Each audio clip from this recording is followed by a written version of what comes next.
কোকৰাঝাৰ নিৰ্বাচনী জিলাৰ অন্তৰ্গত আমাৰ যি 5টা জিলাত বিধানসভা নিৰ্বাচনৰ আয়োজন কৰা হৈছে। এই নিৰ্বাচনৰ ইতিমধ্যে যোৱাকালি ঘোষণা হৈছে আৰু আজি আমাৰ নটিফিকেশ্যনো আৰম্ভ হৈছে। ইয়াৰ কাৰণে আমাৰ কিছু ডেট ইতিমধ্যে নিৰ্বাচনী আয়োগে ইতিমধ্যে আমাক প্ৰকাশ কৰিছে। তাৰ কাৰণে আমাৰ যি নমিনেশ্যন লোৱাৰ দিন সেই নমিনেশ্যন লোৱাৰ দিন আমাৰ 23 তাৰিখলৈকে থাকিব আৰু 24 তাৰিখে আমাৰ স্ক্ৰুটিনি হ'ব আৰু last date of withdrawal of nomination হ'ব আমাৰ 26 মাৰ্চত। গতিকে এইটো আমাৰ নমিনেশ্যনৰ টাইম আৰু তাৰপিছতে আমাৰ পোলৰ কাৰণে আমাৰ 9 তাৰিখে 7 বজাৰ পৰা পুৱা 7 বজাৰ পৰা গধূলি 5 বজালৈকে আমাৰ নিৰ্ধাৰিত সময়ৰ ভিতৰত ভোটদান গ্ৰহণ কৰা হ'ব। তো এই ক্ষেত্ৰত মই আপোনালোকক ক'ব বিচাৰিছোঁ যে আমাৰ যি জিলা নিৰ্বাচনী বিষয়া অৰ্থাৎ জিলা আয়ুক্তৰ কাৰ্যালয়ত আমাৰ 5টাকৈ আমাৰ ৰিটাৰ্ণিং অফিচাৰৰ আমাৰ ৰুম ঘোষণা থাকিব। 1 নম্বৰ গোসাইগাঁৱত আমাৰ লুমেৰবান নেলছন আমাৰ মাংগাছা, তেখেত ADC গোসাইগাঁও, তেখেত ৰিটাৰ্ণিং অফিচাৰ আৰু 1 নম্বৰ ৰুমত তেখেতে গোসাইগাঁৱৰ কাৰণে নমিনেশ্যন ল'ব। আৰু 2 নম্বৰ ৰুমত ইয়াতে দীপন বৰ্মন ADC কোকৰাঝাৰ, তেখেতে দতমাৰ কাৰণে দতমা ST সমষ্টিৰ কাৰণে তেখেতসকলে নমিনেশ্যন ল'ব আৰু গ্ৰহণ কৰিব। আৰু 3 নম্বৰ আমাৰ যিটো কক্ষ 3 নম্বৰ কক্ষত আমাৰ বন্তি তালুকদাৰ ADC কোকৰাঝাৰ, তেখেতে কোকৰাঝাৰ ST সমষ্টিৰ কাৰণে নমিনেশ্যন ল'ব। আৰু ইয়াৰ লগতে আমাৰ 4 নম্বৰ সমষ্টি বাওখংগুৰি, তাত আনিছ ৰচিল মজুমদাৰ, তেখেত ADC কোকৰাঝাৰ, তেখেতে আমাৰ নমিনেশ্যনসমূহ ল'ব। আৰু আমাৰ পৰ্বতজোৰা সমষ্টি অৰ্থাৎ 5 নম্বৰ ৰুমত হৰে কৃষ্ণ ডেকা, তেখেত আমাৰ মহকুমাধিপতি আৰু তথা ADC পৰ্বতজোৰা, তেখেতে আমাৰ নমিনেশ্যনসমূহ গ্ৰহণ কৰিব। এই ক্ষেত্ৰত মই আপোনালোকক ক'ব বিচাৰিছোঁ যে যোৱাকালিৰ পৰাই আমাৰ ইয়াতে মডেল কোড অফ কণ্ডাক্ট ইতিমধ্যে আৰম্ভ হৈ গৈছে। আমাৰ গোটেই জিলাখনত মডেল কোড অফ কণ্ডাক্টৰ কাৰণে আমাৰ FST ফ্লাইং স্কোৱাড টীম 45টা ইতিমধ্যে আমাৰ কাম কৰি আছে আৰু 45টা SST আমাৰ ফিল্ডত কাম কৰি আছে। আৰু ইয়াৰ উপৰিও আমাৰ এছিষ্টেণ্ট এক্সপেণ্ডিচাৰ অবজাৰ্ভাৰ 7গৰাকী, VVT 15টা টীম, ভিডিঅ' ভেৰিফাইং টীম আৰু 15টা VST ভিডিঅ' ছাৰ্ভিলেঞ্চ টীম আমাৰ অনবৰত কাম কৰি থাকিব। আৰু আমি ইতিমধ্যেই আমাৰ নিৰ্বাচন আয়োগৰ যিখিনি এই নীতি নিৰ্দেশনা এইখিনি আমাৰ ইতিমধ্যে ৰাজনৈতিক দলসমূহৰ লগতো আমি ব্যক্ত কৰিছোঁ আৰু তেখেতসকলৰ লগতো আমাৰ সভাৰ জৰিয়তে আমাৰ মডেল কোড অফ কণ্ডাক্টৰ ক্ষেত্ৰত যিখিনি নীতি নিৰ্দেশনা আছে সেইখিনি তেখেতসকলক আমি ব্যক্ত কৰিছোঁ। ইয়াৰ উপৰিও আমাৰ যি সুবিধা এপছৰ জৰিয়তে যি ধৰণে আমাৰ তেখেতসকলে নমিনেশ্যন দিব পাৰে, অনলাইন নমিনেশ্যনৰ সুবিধা আছে, এই ক্ষেত্ৰত বা পাৰ্মিশ্যনৰ ক্ষেত্ৰত তেখেতসকলে যি ধৰণে অনলাইন কৰিব লাগে ইত্যাদি কথাখিনিও আমি ইতিমধ্যে তেখেতসকলক ব্যক্ত কৰিছোঁ।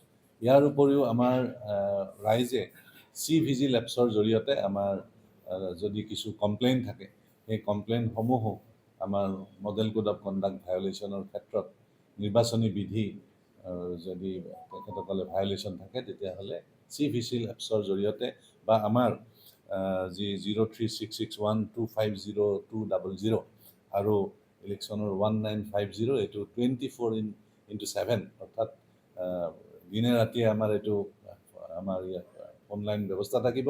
যিকোনো যদি কমপ্লেইন হয় এই ক্ষেত্ৰত তেখেতসকলে কমপ্লেইন কৰিব পাৰিব।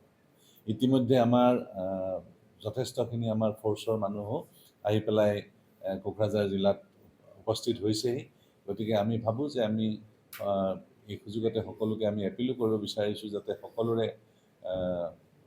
সহযোগত আমি খুব শান্তিপূৰ্ণভাৱে নিৰ্বাচনটো আমি কণ্ডাক্ট কৰিব পাৰোঁ।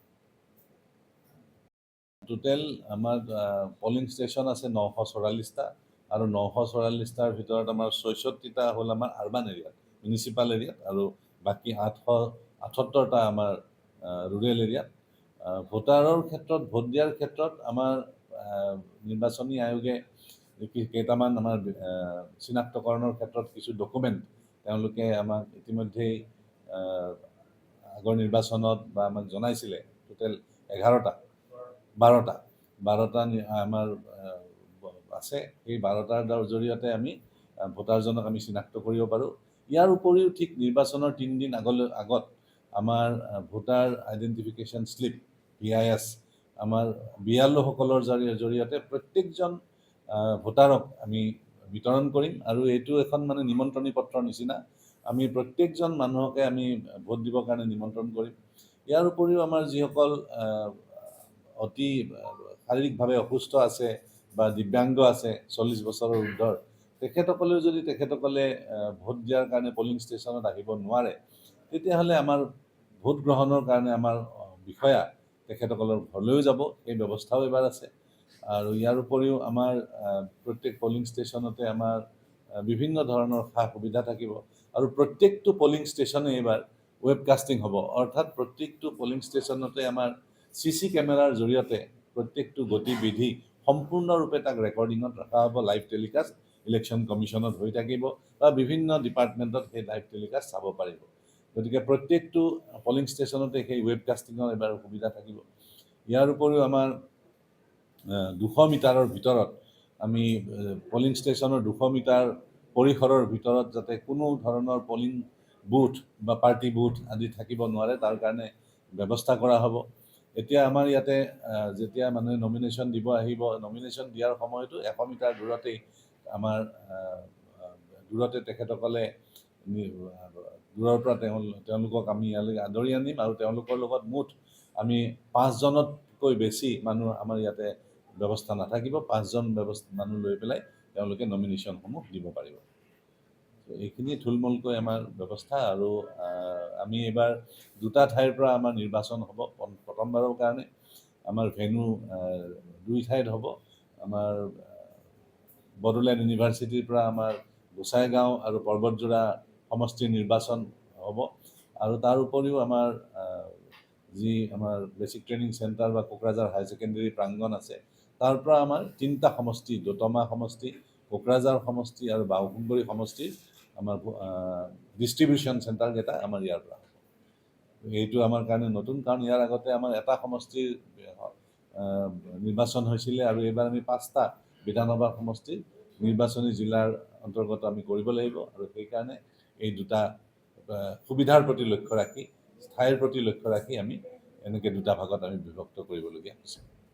তাত বেলেগ বেলেগ হ'ব। ষ্ট্ৰং ৰুম বাওকুংগৰী, কোকৰাঝাৰ আৰু দতমাৰ কাৰণে আমাৰ BTCত হ'ব, আমাৰ কোকৰাঝাৰ হায়াৰ ছেকেণ্ডেৰীত হ'ব আমি, আৰু আমাৰ বড়োলেণ্ড ইউনিভাৰ্চিটিৰ কাৰণে আমাৰ গোসাইগাঁও আৰু পৰ্বতজোৰাৰ ষ্ট্ৰং ৰুম থাকিব, কমপ্লিট ছেপাৰেট। আৰু অহাকালি আমাৰ অবজাৰ্ভাৰসকলো আহিব, এক্সপেণ্ডিচাৰ অবজাৰ্ভাৰো আমাৰ অহাকালি আহি পাব। গতিকে আমি আশা ৰাখিছোঁ যে কম দিনৰ ভিতৰতে সকলোৰে সহযোগত আমি শান্তিপূৰ্ণভাৱে নিৰ্বাচনটো পাতিব পাৰিম। 100টা আমাৰ ওমেন পলিং ষ্টেচন থাকিব গোটেই জিলাখনৰ ভিতৰত। গতিকে সেইকেইটাই মডেল পলিং ষ্টেচন হিচাপে আমি ছিকিউৰিটি মই আপোনাক কৈছোঁৱেই যে আমাৰ আগত যিমান ছিকিউৰিটি আহে তাতকৈ 3 গুণ বেছি ছিকিউৰিটি এইবাৰ আমাৰ ইয়াতে উপস্থিত হৈছে এতিয়ালৈকে। আৰু ঠিক যিবিলাক ষ্টেট বৰ্ডাৰ আছে বা বিশেষকৈ ইণ্টাৰনেশ্যনেল বৰ্ডাৰটো আমাৰ ভোটৰ আগে আগে আমি চিল কৰি দিম 48 ঘণ্টাৰ ভিতৰত, সেইটো কমপ্লিট চিল হৈ যাব। আৰু যিটো ষ্টেট বাউণ্ডেৰী আছে তাতো ঠিক সেইধৰণে আমি ছিকিউৰিটিৰ ব্যৱস্থা থাকিব। আৰু আমাৰ ইতিমধ্যে আমাৰ পুলিচ ছেক্টৰ, চিভিল ছেক্টৰসকলে নিজে নিজে গোটেই ঠাইবিলাক তাত চাই পেলাই সেইমতে তেওঁলোকে নিজৰ নিজৰ ৰিপৰ্ট আমাক ইতিমধ্যে দাখিল কৰিছে আৰু তেওঁলোকৰ ৰিপৰ্টৰ বেচিছতেই আমাৰ সেই পলিং ষ্টেচনবিলাক আমি এছেছ কৰিছোঁ। ক'ৰবাত হয়তো আমাৰ 2-এটা আমাৰ ক্ৰিটিকেল পলিং ষ্টেচন হিচাপে হয়তো আমাৰ আছে, কিন্তু যিবিলাকত ক্ৰিটিকেল পলিং ষ্টেচন আমাৰ আছে সেই ক্ৰিটিকেল পলিং ষ্টেচনবিলাকত অতিৰিক্ত ফ'ৰ্চ মোতায়েন কৰা হ'ব, আৰক্ষী মোতায়েন কৰা হ'ব আৰু সেইমতে আমাৰ ব্যৱস্থাও সেইমতে